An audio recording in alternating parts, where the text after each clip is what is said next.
Good morning, my hospice family. Good morning, good afternoon. Welcome back to DunsHospice. My name is Nurse Dunstedler. All right. I'm so pleased to have you here with me this afternoon or this morning, whenever you're watching this video. Today, my hospice family, I want to talk to us about the amazing benefit of putting your loved ones under hospice care. And I have the perfect example, okay, that came to my mind and that I would love to share with you. Okay, so I recall, okay, I was working on call. All right, so as a hospice nurse or as a nurse, and for you fellow nurses out there who's watching this video, for my fellow nurses watching this video, you know that as a nurse, oftentimes we are required to be on call. Okay, so one evening I was working on call. I was on duty working on call. Now I got a phone call from a family. She was really anxious. She was just panicking, okay? And she says to me that the previous nurse who had visited, the nurse who visited in the morning, all right, she attempted to put in a Foley catheter in her mom, but she tried many times, but she just could not insert the Foley catheter. And the patient's regular nurse was on vacation. Okay, so the regular nurse is on vacation. So then this other nurse went out in the morning to insert the Foley catheter. Okay, but then she had no success. And now the patient is overweight. She is obese, she's overweight, and not only that, but she has sores. Okay, she has sores on her buttocks and sores on her back because she basically is bedbound. So imagine being bedbound, okay, not being able to move, and also being overweight, and having to lay down on a wet diaper or on soaking wet sheets. All right. So the family was like, I need somebody to come out to put this Foley on my mom, because the nurse in the morning says that somebody would be there in the afternoon, and now it's 9 p.m. Nobody is there. So the family is like, I need somebody to come out right now. If you cannot come out, if somebody from the company cannot come out, I'm going to go on Facebook.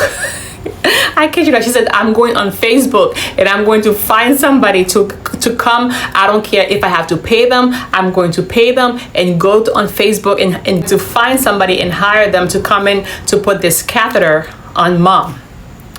So I said, please, okay. I said, Mrs. Smith, let's call her Mrs. Smith's daughter. I said, let's call Mrs. Smith's daughter. Let's call her Shirley. Okay, Shirley. I said, Shirley. It's okay, let me come and try. Okay, I said, I'm not promising that I'm going to be able to put it in, but at least I'm going to come and try. Please try to stay calm.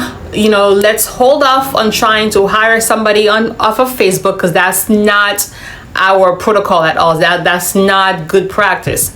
And so she says, well, if you cannot do it, then I'm just gonna have to look at some YouTube videos and do it myself. Oh my goodness. My hospice family, like, she was panicking. The daughter was just really anxious. So, okay, I got there about 40 minutes later, okay? And so the mom, as I read in the clinicals, because before I make a visit, I always read the clinicals to kind of, read about the patient, to find out about their diagnosis, read the last visit notes. So just to learn more about the patient, okay? So when I got there, she was laying in bed, and yes, she is obese, okay? And so long story short, I managed, with the daughter's help, because she was holding onto her telephone as a flashlight, okay? So she used her telephone as a flashlight to kind of give me some more lights, because the house was not well lit, okay? So she used that, and then I got my Foley catheter kit, and thank you, Jesus, I managed to properly, insert the Foley catheter.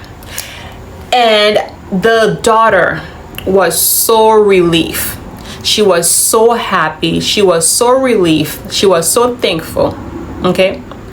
And as I was about to leave, all right, she slid $5 bills. Okay, she slid $5 bills onto my jacket.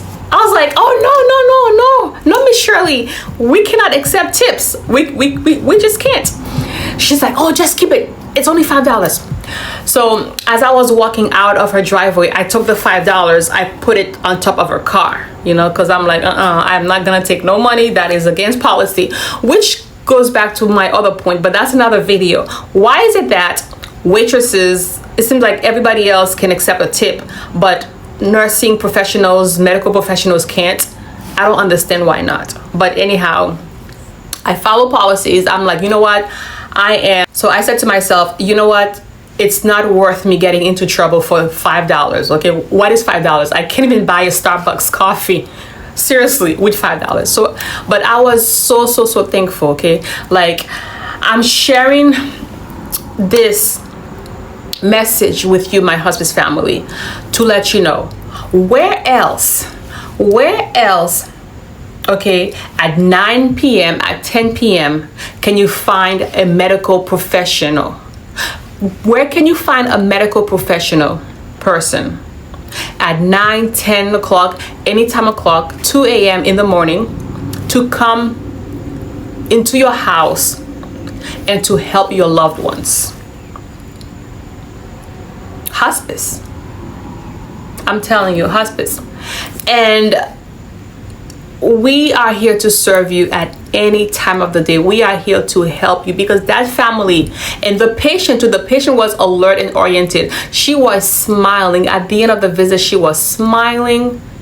Okay, she looked so comfortable because now she was dry. Her skin was not at any further risk of breaking down. She was happy. The family was happy, and I felt such a huge satisfaction knowing that I am making a real, authentic, loving difference in somebody's life. Okay? And these kind of examples, and as I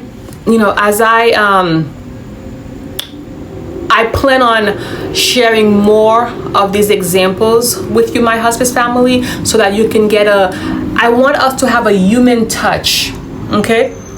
I want us to have a human touch in terms of what hospice is.